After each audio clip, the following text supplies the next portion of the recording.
কলা গাছের বয়স 2 মাস হলো। আজ কলা গাছের বয়স 3 মাস। কলা গাছের বয়স 4 মাস হলো। কলা গাছের বয়স 5 মাস হলো। কলা গাছের বয়স 6 মাস হলো। কলা গাছের বয়স 7 মাস হলো। কলা গাছের বয়স 8 মাস হলো। কলা গাছের বয়স 9 মাস হলো।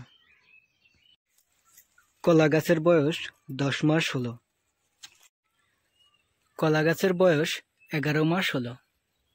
আজ কলা হারভেস্ট করা শুরু হলো। অনেকে বলে G9 কলা হলুদ হয় না। এই যে আমার এই গাছ পাকা কলা একদম হলুদ হয়ে গেছে, একদম হলুদ, মানে কালার চলে আসছে। মোবাইলে ততটা ভালো একটা বোঝা যাচ্ছে না, কিন্তু একদম স্পষ্ট বোঝা যাচ্ছে যেগুলো পাকছে সেগুলো একদম হলুদ হয়ে গেছে।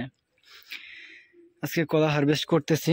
আমার এই ভিডিওটা বানাতে প্রায় 11 মাস লাগছে। 11 মাস ধরে আমি এই ভিডিওটা বানাচ্ছি।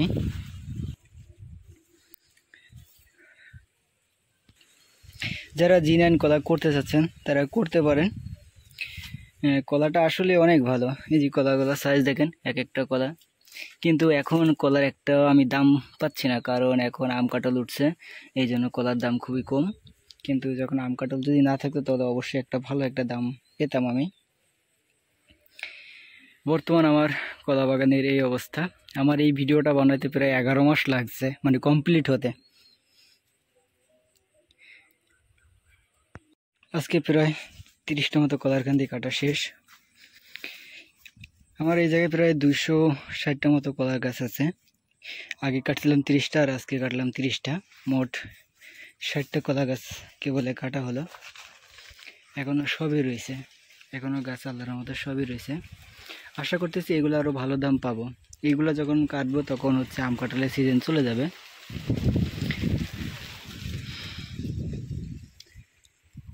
আপনারা যারা G9 কলার বাগান করতে যাচ্ছেন তারা আমার সাথে যোগাযোগ করতে পারেন, আমি চারা দিতে পারবো। আজ এতটুকুই। সবাই সুস্থ থাকবেন, ভালো থাকবেন। আসসালামু আলাইকুম।